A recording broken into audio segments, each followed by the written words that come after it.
Hello, ladies and gentlemen, and welcome to another Bad Left Hook show previewing your favorite boxing events, all of the fun fights, and more.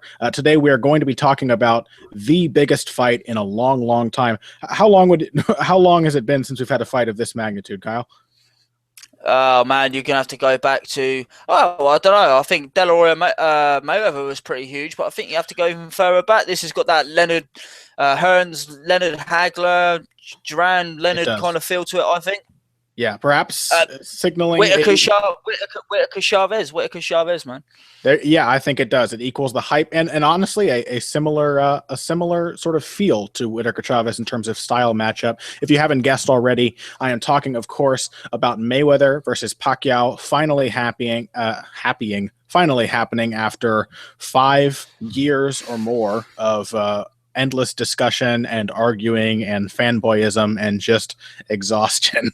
We're all tired by this point, but that also means we're all equally ready for this fight to finally happen. And so, to anticipate the matchup, we're doing all kinds of coverage over at badlefthook.com. And part of that coverage is this series. We're calling it Figuring Out the Fight. And we're going to be talking about the fight on several half-hour episodes from certain different standpoints. Today, our episode is entitled Legendary Legacies. We're going to be looking at both Floyd Mayweather Jr. and Manny Pacquiao and figuring out who needs this fight more, who really needs a victory here, why is this fight happening, and how do these two fighters' legacies stack up to one another. You know, if Mayweather wants to claim that he is the best ever, can he even claim that he has a better legacy than Manny Pacquiao? That's what we're going to discuss today.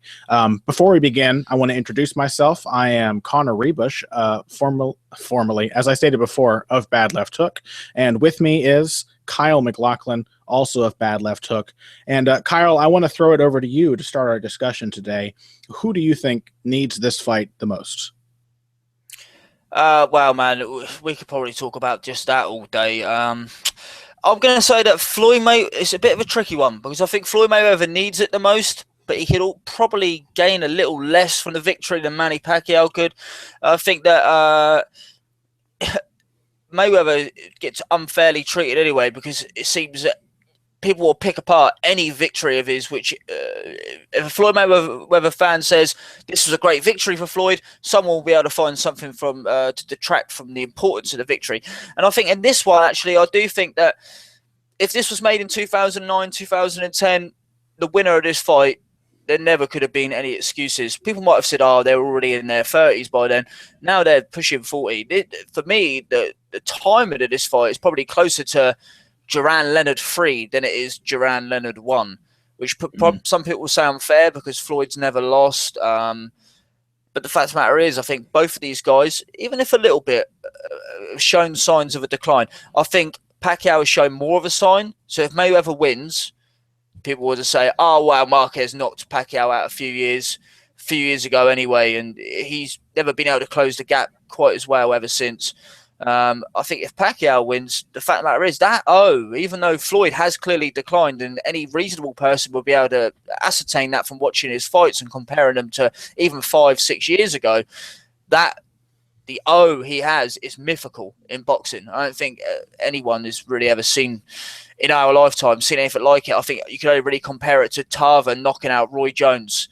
I think Mayweather has even more hype about him than Roy Jones ever had even. So I think if Pacquiao were to beat him, I think he could gain more from the fight, but I think Floyd needs the win more. Do you think some of that is because Pacquiao's legacy it already feels like Pacquiao's legacy as an all-time great is assured?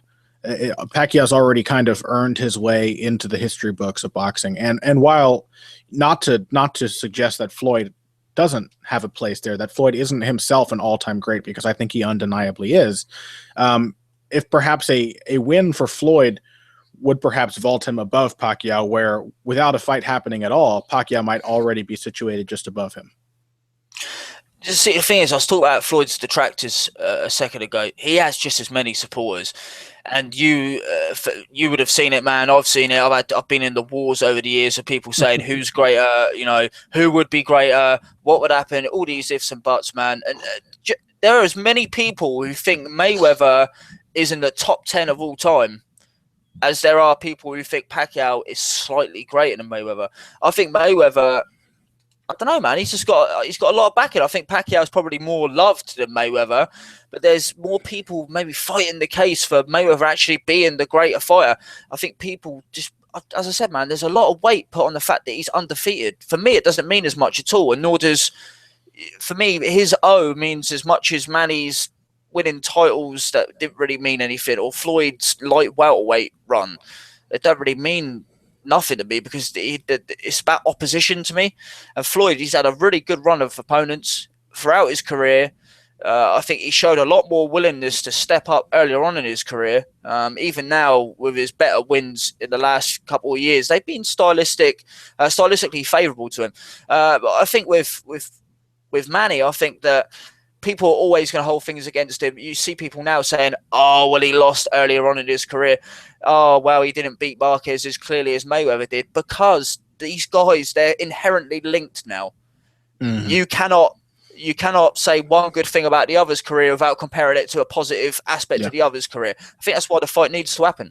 I think you're absolutely right. There's just this long-standing tension in the whole world of boxing where you literally cannot go onto an online forum or mention the name of one of these two in a bar or, in mixed company of any kind without somebody immediately retorting. So whether you say something, if you say something supportive of Mayweather, you say, well, he gets a bad rap, but he had some very impressive wins, which is true.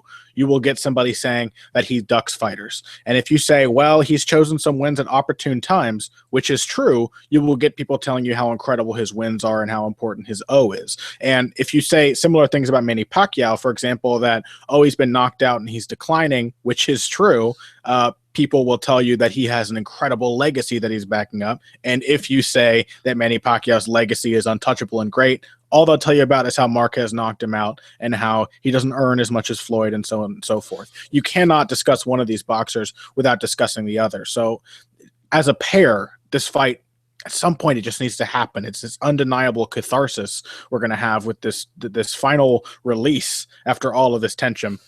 You personally, I'll put you on the spot, but you personally, who do you think whose legacy do you think is stronger without this fight, and will the occurrence of this fight tip them over the other?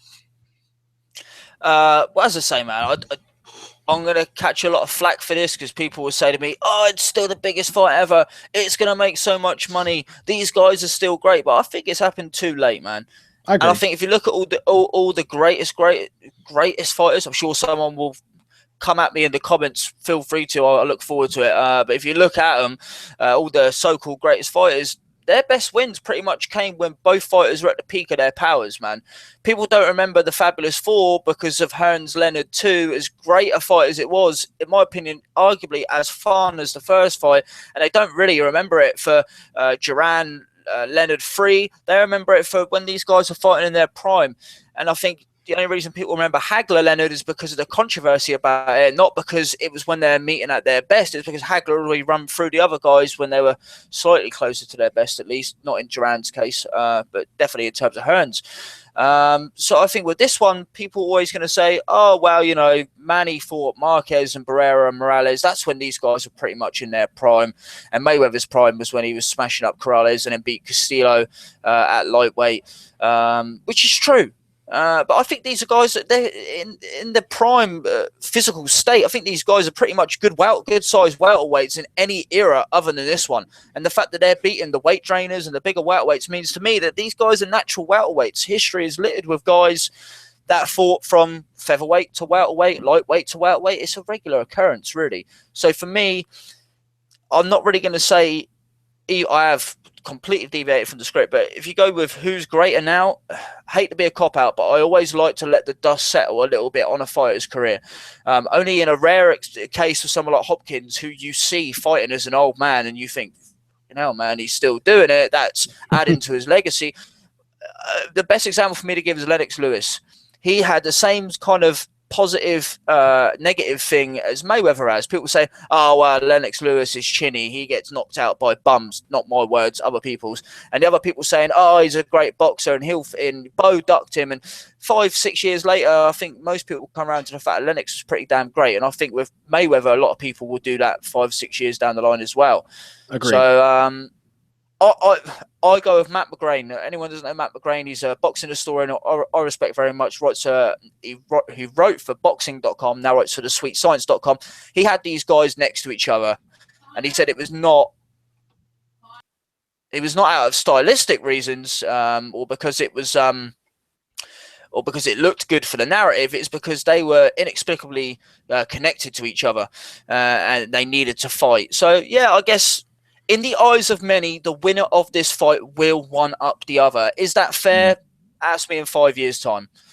Yeah, no, I think that's a fair statement. I think, for what it's worth, it's, but now that you say it, like, is Marco Antonio Barrera probably near the end of his prime, if not actually out of his prime yet, when Pacquiao fought him? Is that really a stronger win than Diego Corrales right in the middle of his prime? And did Pacquiao beat Barrera more impressively than Mayweather beat Corrales? I don't really know. They were both that's great, man. That's a great comparison, because those are, for most people, the kind of the performances that you look at. I think mainly because they both blitzed those guys in one-sided fashion. For me, I don't look in terms of where they were just then. I mean, Barrera, it's easy to say he was faded. He came out with the whole thing about having a metal plate in his skull just before the fight. Excuse me. And people say, "Oh, well, Barrera's clearly faded." Man, he was on a great run. Most people said he was one of the best pound-for-pound fighters. He was featherweight champion for a long time. He was on a run which he hit his peak on the back of. Most people would say he won the first Morales fight, and then he beat Hamed, and he beat Morales twice. He beat Morales officially. Most people say the second fight's pretty close, but Pacquiao, he outstripped his peers. He didn't go tit for tat with him like Morales. He didn't have to rely on trying to land one big punch like Nassim Hamed did. He just blitzed Barrera, man. And with Floyd and Corrales, most people would think, "Oh, well, Floyd would have to box Corrales. Corrales is the puncher." Floyd knocked Corrales down multiple times, and he was the puncher. He was the offensive force. So it's one of them fights where, both guys were at the peak of their powers. Were their opponents? Corrales had issues outside the ring. He was about to have an impending court case. A lot of people say he was weight drained for that fight. It may have been the case, but he made super featherweight just fine afterwards when he fought Casamayor. So again, man, you can pick and choose each one. I would say that both of those wins are very high quality. I would say Barrera is the greater fighter. He went on to show better form than Corrales tended to, really, although both of them were on a downward curve after that, but Barrera had already had much more of a career. So I'm going to say Barrera, that was a great win because he was a greater fighter. He was just as highly touted as Corrales at the time, just as highly regarded, pound for pound top 5, and in my opinion, greater fighter and more of a stylistic foil for Pacquiao. It's a more impressive win. Yeah, but when it comes down to it, are we giving Mayweather too much trouble simply for having been born 2 or 3 years after Manny Pacquiao? Because the problem is both guys started around the same size as athletes. Mayweather just began in the amateurs when he was 112, 113 pounds or whatever it was, and went through the Olympics and didn't turn pro until he was 19, on the cusp of turning 20. And for Pacquiao, he became a pro at 16, at the same time when Mayweather was boxing in the amateurs. Both guys started small. Both guys ended up, as you said, I agree, natural welterweights. I don't think just the fact that in this era everyone's big and they're weight training themselves to have a size advantage, to me, these guys are perfectly sized for welterweight. They belong there. And I think both guys, honestly, in another era wouldn't look too bad at junior middleweight either. So is it Mayweather's fault that he's fighting somebody like Corrales, who in that moment was probably as dangerous to any boxer as Marco Antonio Barrera, but just didn't have the same longevity, didn't have the time to build up the same kind of greatness, and had more issues to deal with, whereas Barrera had that stability to go on being a great champion. Pacquiao has these long series of fights with Barrera and Morales and Marquez, and it seems like these guys are all greats. All of these Mexican boxing greats And it just so happened they were in the right division for Pacquiao to fight them at that time. Whereas at that time, Floyd being 2 or 3 years older, I don't think Floyd probably could have gone down to featherweight to fight Marco Antonio Barrera when he was up at junior welter and welterweight already.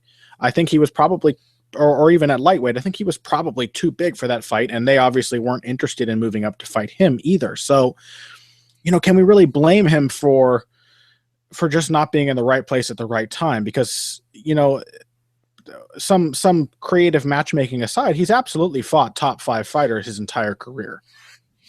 Well, with Mayweather, I think a lot of people, whenever you try and say someone is a greater fighter than Floyd Mayweather, it's that you're trying to discredit Floyd Mayweather. And I don't think that's the case. I think, if anything, you're just giving... Sometimes the stars align for other people. You're entirely correct. The old thing is, Floyd can only fight who's in front of him, which is entirely fair. But it's just as fair, if not fairer, to say to the guys that went even further out of their comfort zone or had the opportunity to go further out of their comfort zone, to give them as much credit for it. You can't say, well, Mayweather's legacy is just as impressive as Sugar Ray Leonard's because, well, it's not Mayweather's fault that Prime Duran and Hearns and Kalule and Benitez weren't around for him to fight. So, they're just as great. It's not. It's the way it goes, man. And just as you've got to say that about Pacquiao. Yeah, man, he beat Sasakal, who was grossly underrated. He won the lineal flyweight championship. Most people don't care about flyweights.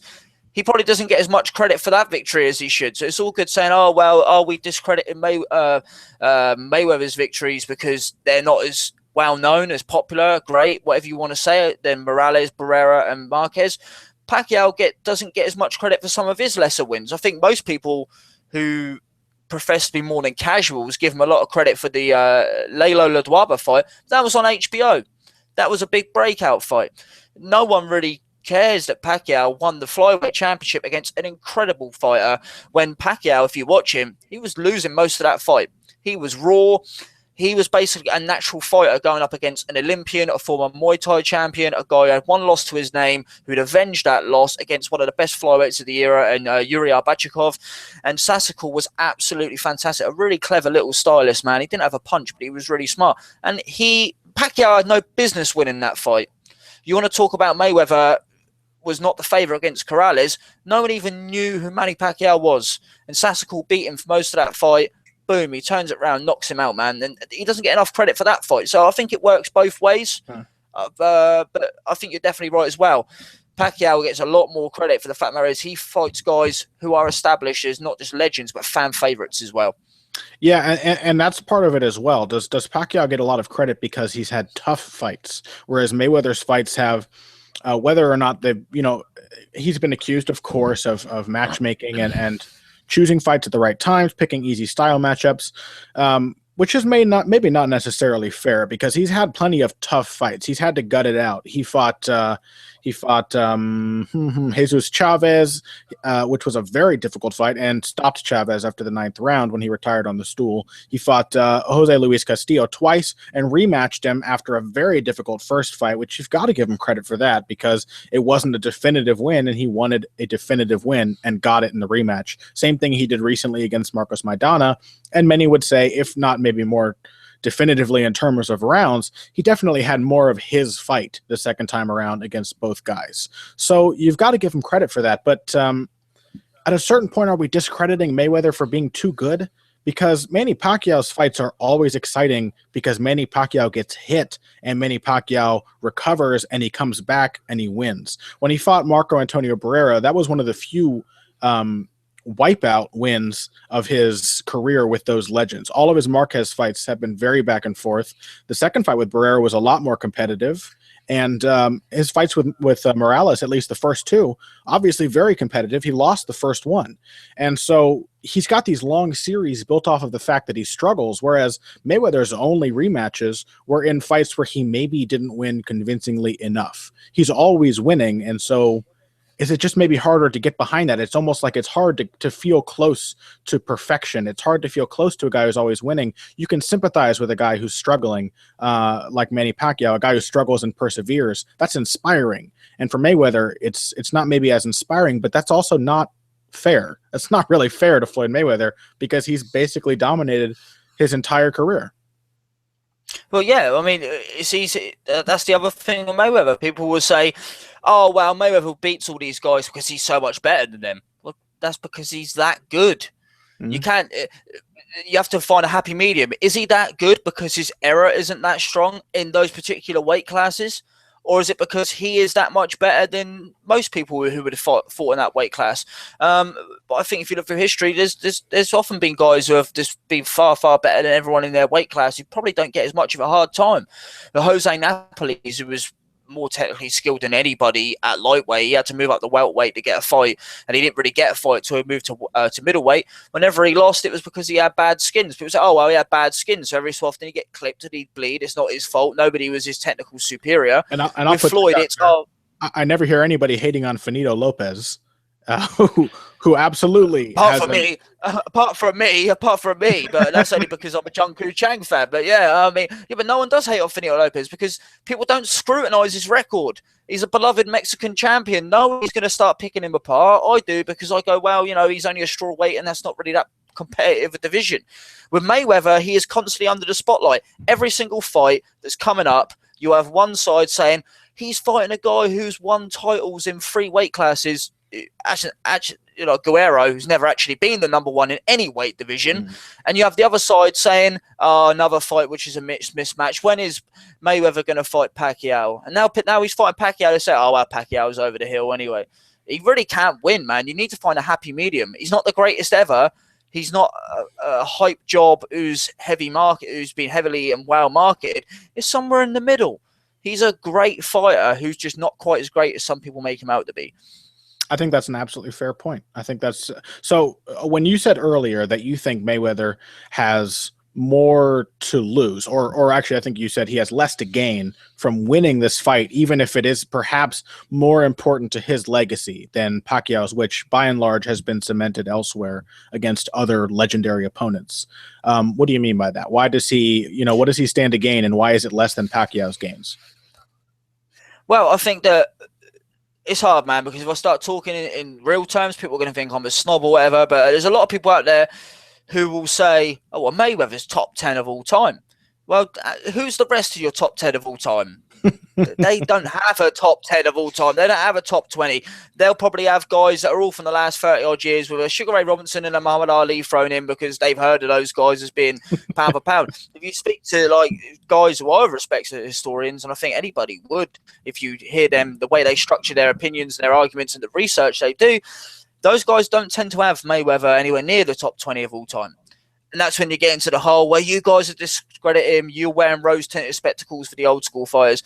I think Manny Pacquiao is definitely more of an old school fighter because he's just fought a lot more well-regarded opposition, really. And I think that Mayweather, he needed a Pacquiao win because that was the one where they'd say, "Well, I'll tell you what, that was the most well-regarded opponent of his career, and he beat him." So we'll forgive him for not fighting Zoo at 140, and we'll forgive him. And, it doesn't matter whose fault it was. Because, again, you get people saying Mayweather didn't want the fight. Well, Casamayor didn't want the fight, or this. And you'll never get a decent gist of anything that way. With this fight now, they're going to say, well, Pacquiao, that's the fight that he's needed. This is the fight to cement his legacy, to prove there was no ducking and diving. It was not manufactured. He was the best of his era. But now they're going to say, well, Manny was faded. So if he had knocked out Marquez in that fight, then people would not make as many excuses. I think people were too hung up on the fact that Pacquiao got knocked out.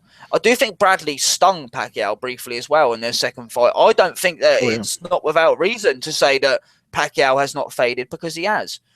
I think I was saying to you earlier, I believe, that Mayweather's definitely faded as well. But if you saw in the second Maidana fight, he showed that he could still do what he did in his prime, which was do what he needed to do to win. Excuse me.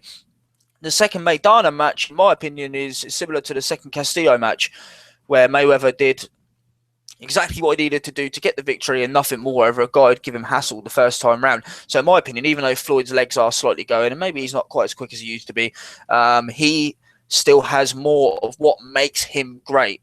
Manny Pacquiao still knocking guys down, but I think he looks a lot more sloppy offensively. and I think he just seems to have lost a step more so than Mayweather. Maybe And that's unfair, but that's the way I see it. And you say that Manny is very much an old school fighter because of his record, and I think it's kind of a shame for Mayweather because to me Mayweather is stylistically an old school fighter. He's probably one of the few guys Definitely. left who really strikes you as somebody of like a classically trained boxer who and that's the American style. And are we kind of to blame for hating on our own what is essentially our own national style of boxing? Because you know Mexican fans are the ones who genuinely or generally like Finito Lopez. And of course, they don't hate on Finito Lopez's record because they love Finito Lopez and his fights were all exciting.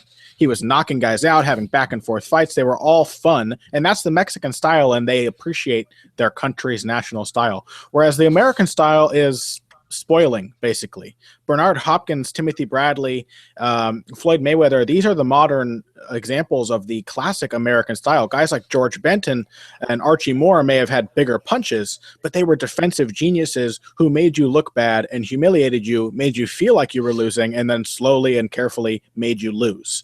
And that's Mayweather to a T. He is an absolutely brilliant tactician, the great adjuster, as I think you put it earlier. You know, a guy who just absolutely excels at taking his opponents apart piece by piece. It's not always fun in the same way that Pacquiao's fights are, but that's our national style of boxing. That's all of our history's greatest boxers. That's Muhammad Ali's style of boxing. You know what I mean? That is the American school. And so we should perhaps give Mayweather a little credit. I think the hardest thing for boxing fans, casual or otherwise, to accept about this fight is that it's not easy to understand. And we desperately want it to be easy to understand. We desperately want it to be good versus evil, or we want it to be the brave fighter versus the ducker, or we want it to be the undefeated fighter versus the bum who loses. And none of those things are true. Pacquiao has lost, and in some ways that is a strike against him.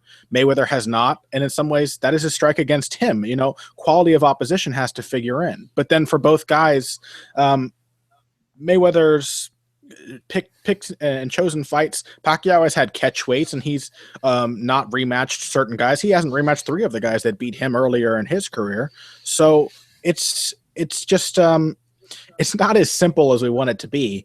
But I think that's what makes it such an interesting story. I think future boxing historians will look back in posterity and be able to maybe appreciate this duality these two guys have more than we can now, because it's so difficult to rise above the morass, the bipartisan arguments that always break out, and maybe in the future we'll be able to appreciate this era, which has been defined by two of the greatest boxers of all time. I think both guys' legacies at this point are sealed with or without this fight, but that doesn't mean I'm not happy it's finally happening. Yeah, man. I mean, it's the kind of fight where this is the culmination of all these years. You know what I mean? And the problem for me is I actually think that after this, the debates are going to get worse, and the people taking sides is going to get even worse, because either you're going to have lots of Floyd fans saying, and apologies for anyone listening on headphones, nah, we told you that Floyd was the greatest of all time. Or you're going to get Pacquiao fans saying, see, I always told you Floyd was a hype job. Or you're going to get a really close and maybe possibly controversial decision. And I think people will say, oh, well, it'll get forgotten about in time. Man, people are still talking about Leonard and Hagler. People that weren't even born were still talking about Leonard and Hagler. I don't think even I was born. If I was a pup, you know what I mean? And I still debate it to this day, do you know what I mean?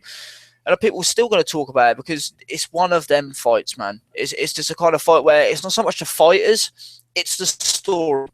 It's the story behind it. It's the narrative. And this is the end. This is the final scene. This is Heisenberg shooting the Nazis. You know what I mean? I'm not saying that either fighter is either one of those guys. And man, I apologize if anyone listening has not watched Breaking Bad, but where have you been for the last 2 years? You know what I mean? But yeah, that's what it is, man. It's the big one. It's what we've been waiting for. We want to see what the payoff is. It's been building for this. We want to see what the end is. I hope it is the end. I hope that one of these guys, I hope it's back and forth for a few rounds, and I hope one of them wins convincingly, pulls away, wins convincingly, and they call it a day. I doubt they will. I'm living in cloud cuckoo land, man, but it'd be great if they did. And I think it'd be great if Pacquiao showed something of himself. If Mayweather showed something of himself, then one of them won, because then people could never say, he was faded. They'd say, well, it was still a great fight. It's what we wanted to see. Personally, I think 5 years ago it would have made a huge amount to either one's legacies. People can say what they want. This would have been bigger 5 years ago. Yeah, I think it's hard to argue with that, but for God's sake, it's finally happening. As boxing fans, it's so hard to be happy with things. I'm going to try my damnedest to be happy that this fight is taking place, even with all of the asterisks that will forever be attached to it. And I agree with you. My hope is that it will be a decent fight. A decent fight, a competitive fight that eventually has one winner pull ahead and clearly win, which sounds like most of Floyd Mayweather's fights. I don't know if that's any kind of prescience or anything, but I'm certainly interested to see the outcome. I'm not certain it's going to be an exciting fight, but my hope is that it will be. And either way, the good thing about Mayweather versus Pacquiao happening is that afterwards we won't have to talk about Mayweather Pacquiao anymore. People still will, but we won't have to. we can. Let me throw it back at you quickly, man. Because you threw it at me. Let me throw it back at you. We both debated it. Let's just have a quick summary, man. We don't have to make a call on it, man. We'll save that for another video. But the way I see it is, who do you think is going to win? Or more importantly, who do you think is greater, and who do you think is going to be greater after this fight? We will probably have a whole episode devoted to predictions. I think I agree with you. I think that this fight matters more to Mayweather because it will do a lot.